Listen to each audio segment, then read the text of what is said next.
감사합니다. 우리 교회는 좀 희한해요. 성가대가 빠지면 빠질수록 더 잘하시는 것 같아. 할렐루야. 감사합니다.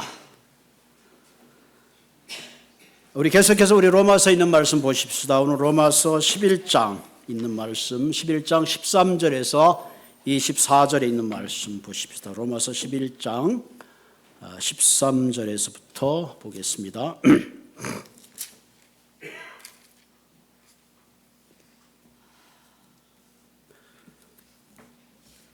내가 이방인인 너희에게 말하노라. 내가 이방인인 사도인 만큼 내 직분을 영광스럽게 여기노니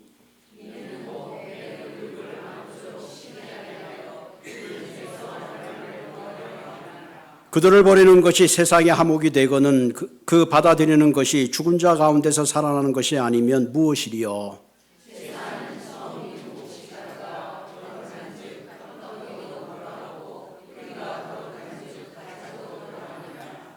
또한 가지 얼마가 꺾였는데 돌감람인 내가 그들 중에 접붙임이 되어 참감람나무 뿌리의 진액을 함께 받는 자가 되었은즉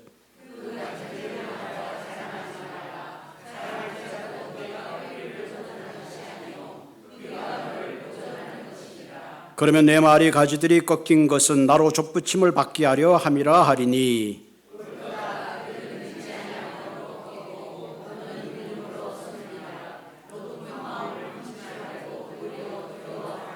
하나님이 원가지들도 아끼지 아니하셨은즉 너도 아끼지 아니하시리라.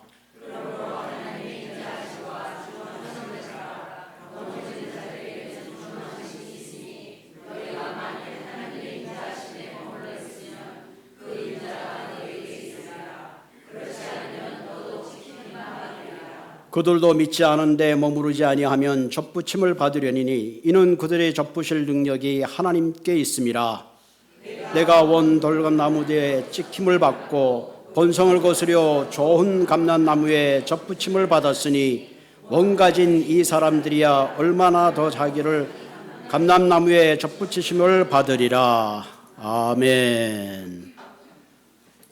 오늘 설교 제목이 자랑하지 말라, 교만하지 말라 하는 거죠. 우리가 교만하지 않기 위해서는 무엇보다도 본래적 위치를 사수해야죠. 내가 어떤 위치에 있는가, 자신의 위치가 있을 때에 교만하지 않게 됩니다. 두 번째는 하나님의 초월적인 은혜를 잊어버리지 않아야 됩니다. 우리가 가끔 나이가 들면 건망증이 있잖아요. 그거 괜찮아요. 그런데 하나님의 은혜를 잃어버리면 우리가 교만하게 됩니다. 그리고 세 번째 중요한 것이 말씀이 주는 경고에 어텐션해야 됩니다. 주의를 해야 되죠. 그 경고를 지나치게 될 때에 오히려 꺾임을 당한 그런 것이 있다 하는 겁니다. 그래서 오늘 설교 제목을 교만하지 말라, 자랑하지 말라는 제목으로 함께 은혜를 나누고 주려고 합니다. 우리가 살아가면 저마다의 위치와 역할이 있습니다. 남자의 역할, 여자의 역할이 있고 남편의 역할이 있고 부인의 역할이 있습니다. 그런데 남녀의 역할이 혼동될 때에 사회의 질서가 깨어지는 겁니다. 공동체가 깨어지는 거죠. 사람이 자신의 위치를 벗어나게 되면 결국은 건강한 관계가 무너질 수밖에 없습니다. 여러분 18세기에 조나단 스위프트라는 작가 우리에게 잘 알려졌죠. 걸리버 여행기라는 책을 통해서 우리에게 알려졌는데 이분에게는 하인이 한 사람 있었습니다.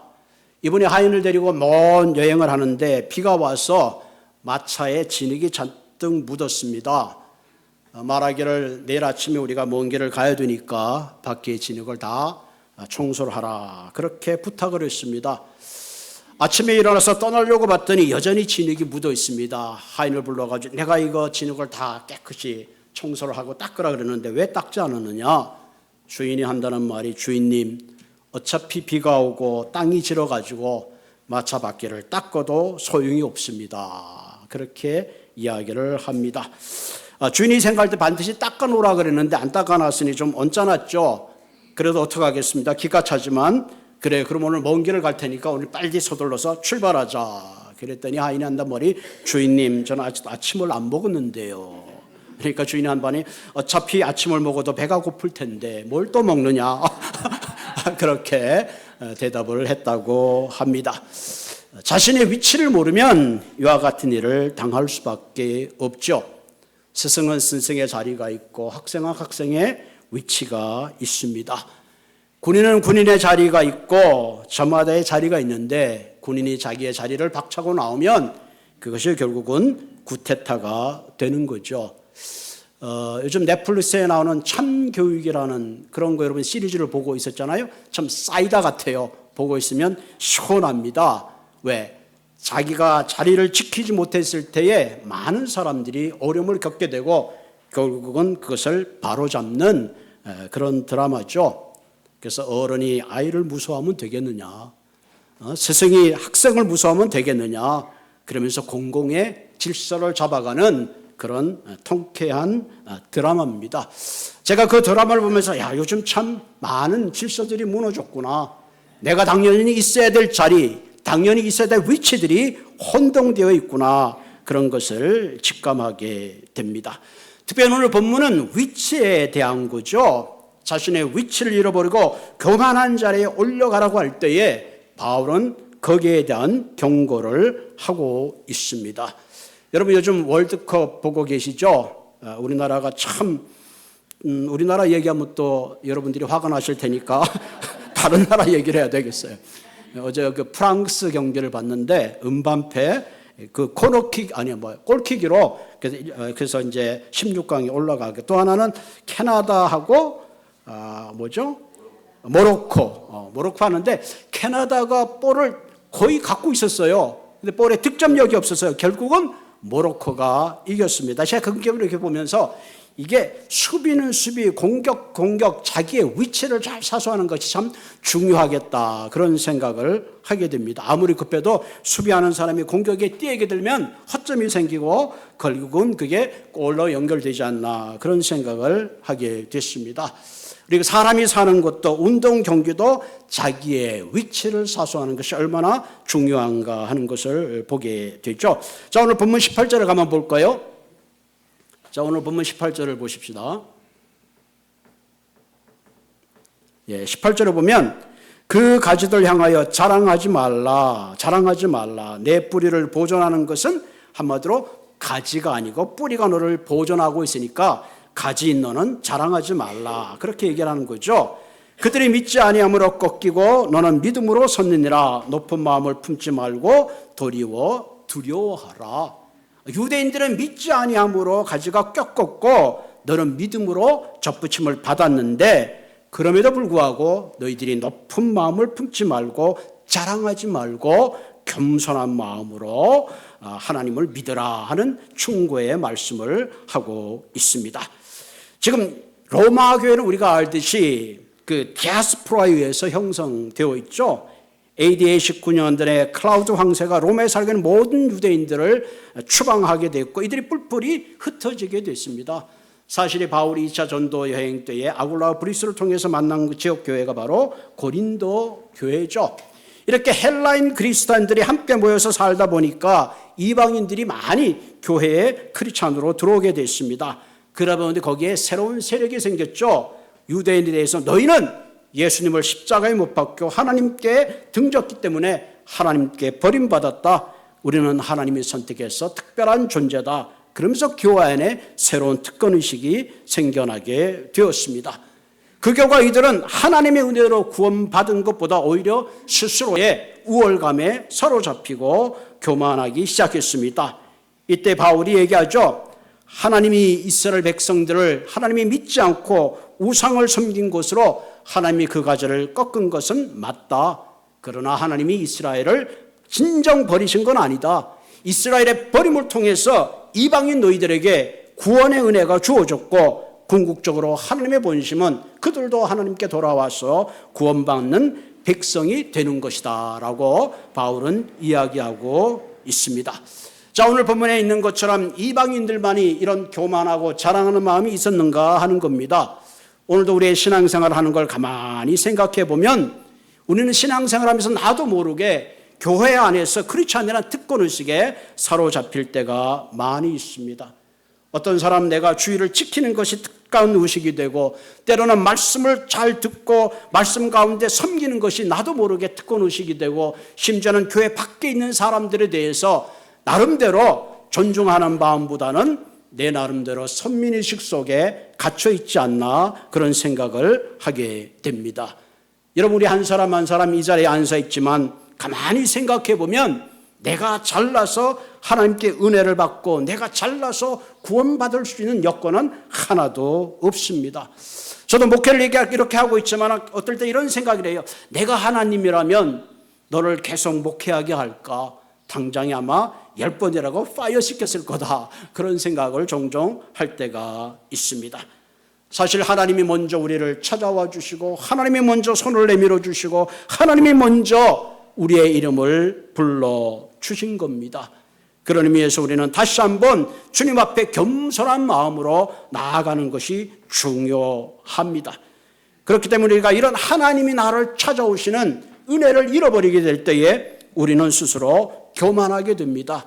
그때 기도가 중단이 되고 예배를 소홀히 하게 되고 하나님으로부터 멀어지는 거죠. 바울이 고백한 것처럼 우리는 매순간 나의 나 된 것이 하나님의 은혜인 것을 붙잡고 살아야 됩니다. 우리가 그것을 붙잡지 않으면 나도 모르게 교만하게 됩니다. 교만이라는 것이 찾아오게 되면 우리는 그 함정에 빠질 수밖에 없습니다. 우리가 누군가를 대할 때 내가 저 사람보다 낫다는 마음이 드는 순간에 이미 나도 모르게 교만의 함정에 빠지고 마는 거죠.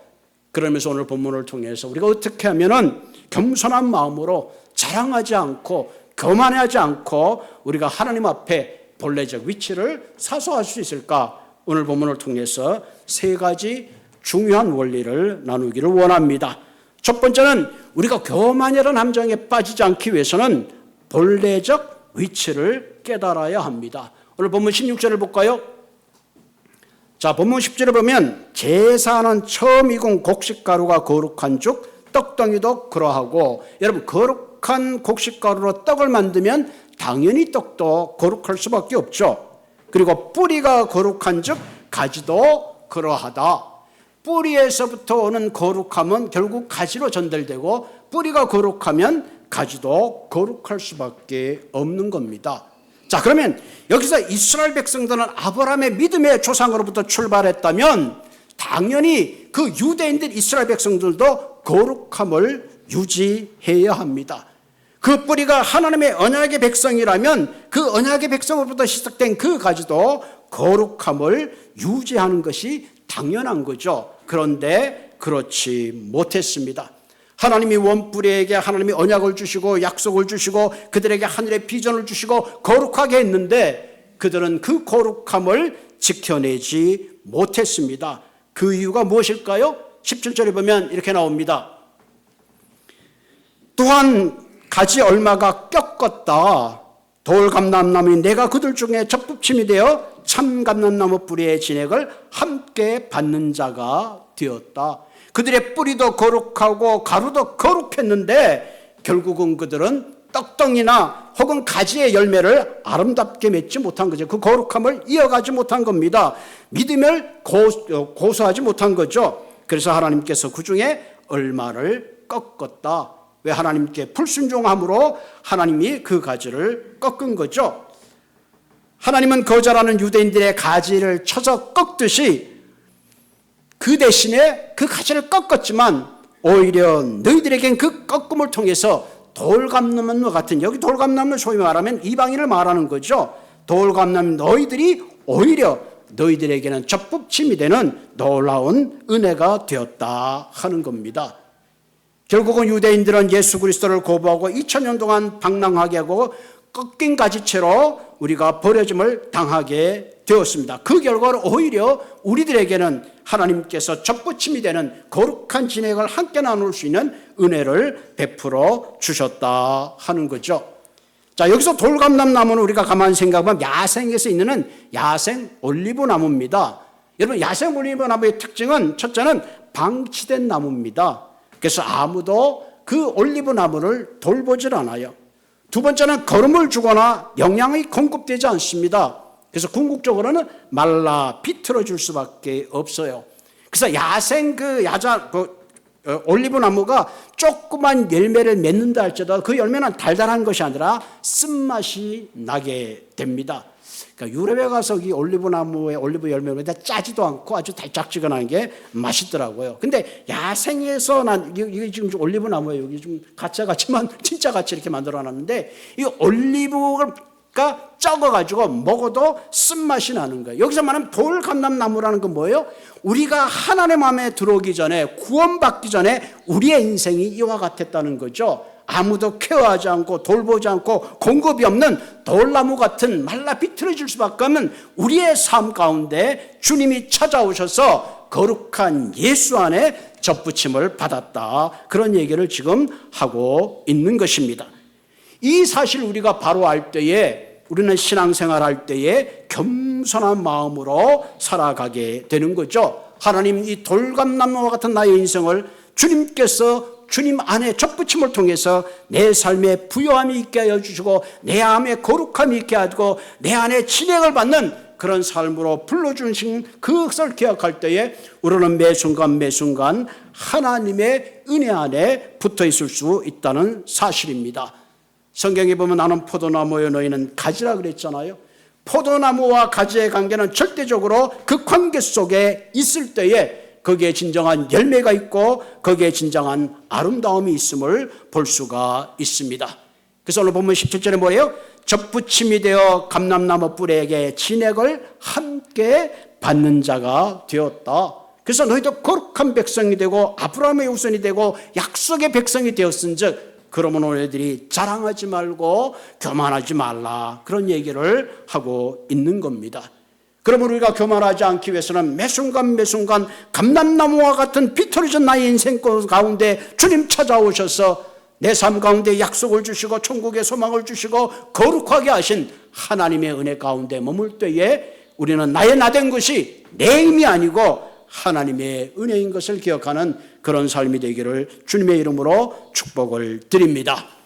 두 번째, 우리가 교만의 위험에 빠지지 않기 위해서는 하나님의 초월적 은혜를 기억해야 된다. 제가 왜 초월적 은혜를 말하냐면은 단순한 은혜가 아니라 강권하신 은혜, 상상치 못한 은혜를 얻게 되었기 때문에 그렇습니다. 자, 본문 23절을 볼까요? 23절을 보면 자, 그들도 믿지 아니하는데 머물지 아니면, 유대인들을 말하죠. 믿는데 머물게 되면 다시 접붙임을 받게 된다 하는 거죠. 그들을 접부실 능력이 하나님께 있다. 접부실 능력이 하나님께 있다 하는 겁니다. 여러분, 은혜는 나의 노력과 공력과 지능과 자력에 상관없이 내게 주어지는 하나님의 찾아오심이요 부르심입니다. 여러분, 접붙이는 게 가장 중요한 이유 중에 하나는, 여러분, 원나무 씨를 심게 되면 원래 나무가 갖고 있던 좋은 질의 과일이 나올 수도 있고 나오지 않을 확률이 높습니다. 그래서 접붙임을 하게 되면 오히려 진짜 원하는 좋은 품종을 얻게 됩니다. 여러분, 나무를 심을 때 씨를 심는 것보다 씨앗으로부터 키우면 시간이 많이 걸리지만 접붙임을 하면 시간도 단축됩니다. 이 접붙임을 하게 되면 병충해의 저항력이 강해져서 정말로 좋은 과일을 얻게 된다는 거죠. 다시 말하면 이 주님이 우리에게 오신 은혜는 접붙임과 같다는 것은 자연의 순리를 넘어선 하나님의 초자율적인 부르심이요 은혜를 이 접붙임을 통해서 바울은 이야기하고 있습니다.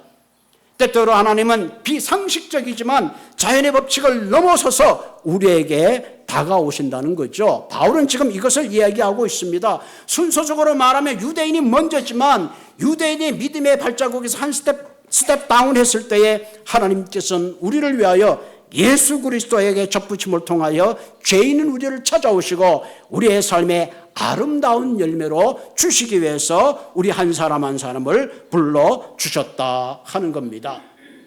여러분, 웨슬리의 동생인 찰스 웨슬리가 이런 찬양 가운데 이런 찬양 가사가 있습니다. Amazing, 하나님의 은혜죠. Amazing love, how can you, 하나님의 이 사랑을 내가 어찌 감당할 수 있겠는가. 우리가 좋아하는 찬송가 중에 이런 게 있죠. 아, 하나님의 은혜로 이 같은 죄인을 어찌 구원하셨는가 하는 찬송가 가사가 있습니다. 때때로 우리는 신앙생활하면서 그런 것을 잃어버릴 때가 있습니다.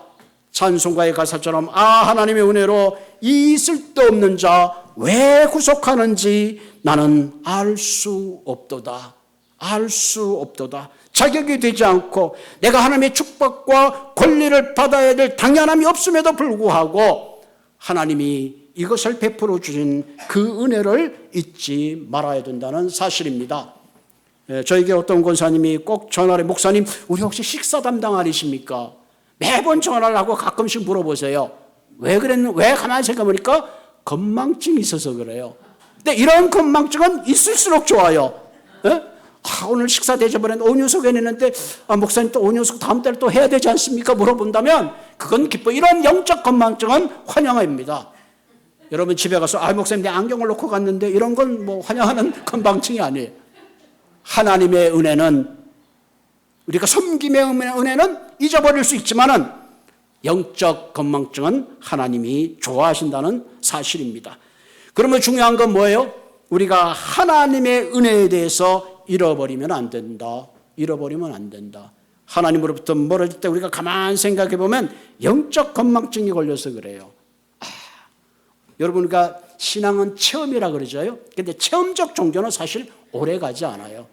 여러분 드레스데아스를 통해서 때로는 눈물과 붕어를 통해서 놀라운 하나님의 영적 경험을 하는 거 굉장히 필요합니다. 하나님이 그런 영적 체험을 통해서 우리에게 하나님이 다가오시는 하나님의 사랑을 보여주십니다.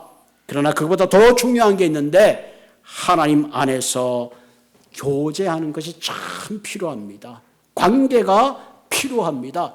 여러분 세상은 결과에 따라 판단하지만 하나님은 과정을 중요하게 생각을 하십니다. 그렇기 때문에 우리가 교만하지 않기 위해서는 자격이 되지 않는 나를 하나님이 왜 이토록 사랑하시고 왜 이토록 축복하시는지 나는 그 은혜를 알 수 없도다. 도대체 알 수 없도다. 왜 내가 이와 같이 아름다운 축복을 받아야 되는지, 왜 이와 같은 권리를 누릴 수 있는지 나는 알 수 없도다. 이런 마음의 가짐을 가지고 살아야 합니다. 그런데 사실 우리가 이런 마음을 잃어버릴 때가 참 많죠. 내가 받을 축복과 권리에 대해서 당연하게 생각할 때가 많이 있어요. 내가 기도하면 하나님이 주셔야 되고 안 주시면 이상하다고 생각할 때가 참 많이 있습니다. 그것이 아니라 매 순간 내가 왜 이런 것을 누릴 수 있을까? 내가 왜 이런 복을 누릴 수 있을까? 내가 왜 이런 축복을 누릴 수 있을까 하는 그런 거에 대한 자격 없음을 깨닫고 하나님의 은혜를 생각할 때에 우리는 교만의 자리로부터 벗어나게 되는 것입니다. 세 번째 중요한 건 뭐냐면 하나님의 경고의 말씀에 대해서 우리가 조심해야 합니다. 오늘 보면 22절을 볼까요? 자, 22절에 보면 22절 뭐라고 했어요? 그러므로 하나님의 인자하심과 준엄하심을 보라. 넘어지는 자들에겐 준엄함이 있나니 너희가 만일 하나님의 안전하심에 머물러 있으면 그 인자가 너희에게 있으리라. 그렇지 않으면 너희도 지킨 바 되리라. 여기 하나님이 두 가지 속성을 소개하고 있습니다.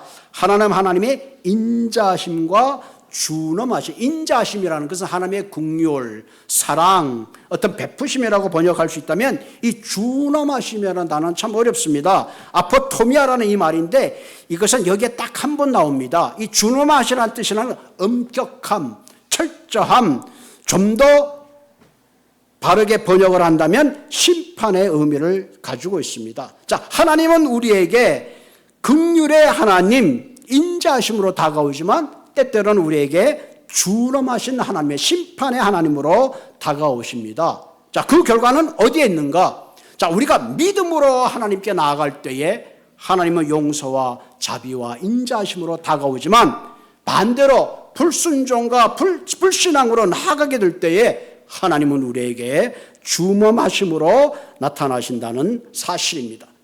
여기서 우리는 중요한 걸 볼 수 있습니다. 접붙임의 원리는 함께 교제 가운데 그리스도 안에 있는 것을 이야기하고 있죠. 내가 그리스도 안에 접붙임 안에 있을 때에 주님은 긍휼하심으로 다가오지만 내가 그 가지에서 떨어져서 내 마음대로 내 의지대로 스스로 교만하여 열매를 맺고자 할 때에 그때 주님은 우리에게 주먼한 모습으로 다가오신다 하는 얘기를 하고 있습니다. 여러분 운전할 때 여러분 빨간불을 조심하지, 빨간불 지나게 되면 반드시 대가를 치르게 되는 거죠. 여러분 운동에는 규칙이 있어요. 여러분 축구 선수, 여러분이 월드컵 축구를 하고 있는데 축구 선수가 옐로 카드를 하나 받는 건 괜찮아요. 자, 2개 받으면 어떻게 될까요? 바로 레드, 그 경기에서 아웃됩니다. 그런데 이 사람이 2개가 그 다음에 모으니까 한 5개, 6개 받았어요. 그럼 어떻게 될까요? 아예 경기를 나오지 못합니다. 마찬가지죠. 우리가 하나님이 우리에게 경고를 했을 때 우리는 그 경고를 두려움으로 받을 수 있어야 합니다.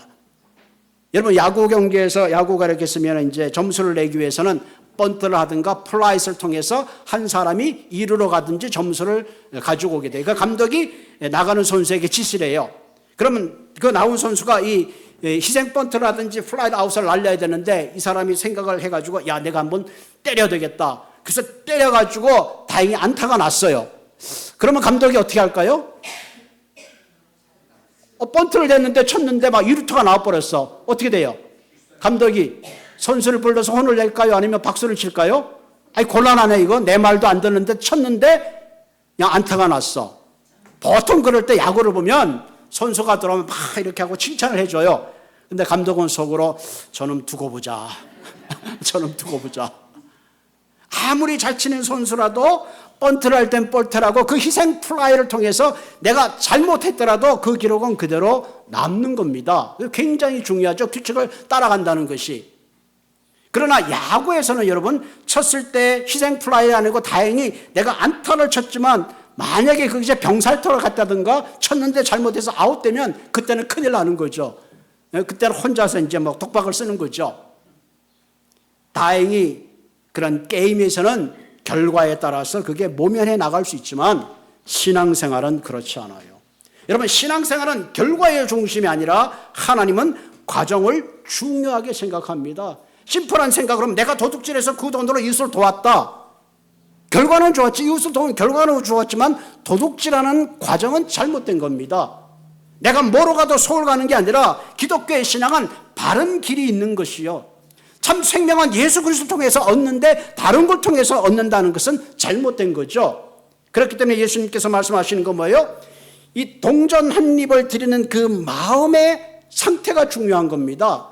우리가 주님을 위해서 봉사하고 신앙생활할 때도 중요한 것이 결과만 좋으면 그건 세상적인 방법이라면 기독교의 방법은 과정도 좋아야지 결과도 좋은 겁니다. 할렐루야. 그래서 가부에가 드린 동전 한 입과 부자가 드리는 엄청난 지폐보다도 하나님은 가부가 드리는 동전 한 입을 칭찬하셨다 하는 겁니다.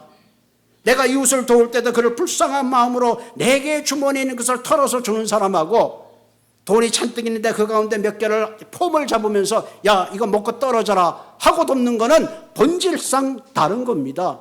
그래서 성경에 뭐라 그래요? 자기의 온몸을 불사르게 내어준다 할지라도 사랑이 없으면 아무것도 아니라는 거죠. 그 마음의 원천적 동기가 뭐냐? 그를 사랑하는 마음으로 불쌍히 여기는 마음으로 도왔느냐? 아니면 내 이름을 내고 내 명예를 위해서 폼 잡으려고 도왔느냐? 같은 도왔지만 결과는 완전히 다른 거라는 것입니다. 오늘 본문엔 중요한 그것을 우리에게 이야기하고 있습니다. 신앙생활에도 룰이 있어요. 제가 이 설교를 하면서 이런 생각을 했어요. 주일날 한 번 빠지면 옐로우 카드, 2번 빠지면 레드 카드, 한 3번 빠지면 나오지 마. 그건 너무 이렇게 복음이 되는 것 같아요. 교회 청소를 하든지 밥도 한 번 더 시키든지 뭐 그런 게 있었으면 좋겠다. 그런 생각을 한번 얼핏 해본 적이 있습니다. 여러분 신앙생활에도 규칙이 필요합니다. 하나님이 워닝 시그널을 줍니다. 말씀대로 살면 하나님이 복 주시고 말씀대로 살지 못하고 불순종하면 원가지라도 꺾으시는 하나님인데 돌감나무인 너희들이 교만해서는 되겠느냐 그런 말씀을 하고 있습니다. 우리의 인생의 모든 것은 하나님께 달려 있어요. 여러분 내 생명 내 것 같지만 그렇지 않아요. 감기 걸리면 교회 못 합니다. 우리의 삶의 성공도 실패도 내가 하는 것 같지만 내가 계획하는 것 같지만 하나님이 인도해 줘야 돼요. 내 인생의 행복과 불행도 내 마음대로 하는 것 같지만 하나님인데 아름다운 만남을 주선해 주셔야 합니다. 돌감람나무 같은 우리의 존재가 혼자서는 절대로 아름다운 삶을 살 수가 없습니다. 주님 앞에 붙어 있을 때에, 주님의 능력이 나의 능력이 되고 주님의 부요함이 나의 부요함이 될 때에 우리는 내 삶의 불가능을 넘어서게 되는 줄로 믿습니다. 그럼 오늘 이 말씀을 통해서 다시 한번 우리의 자랑, 나의 의지, 나의 교만을 내려놓고 은혜 아니며 살아갈 수 없는 우리라는 존재를 주님 앞에 고백하면서 매 순간 나의 나됨이 하나님의 은혜인 것을 기억하고 살아가는 한 분 한 분 되시기를 주님의 은혜로 축복을 드립니다. 같이 기도하십시다.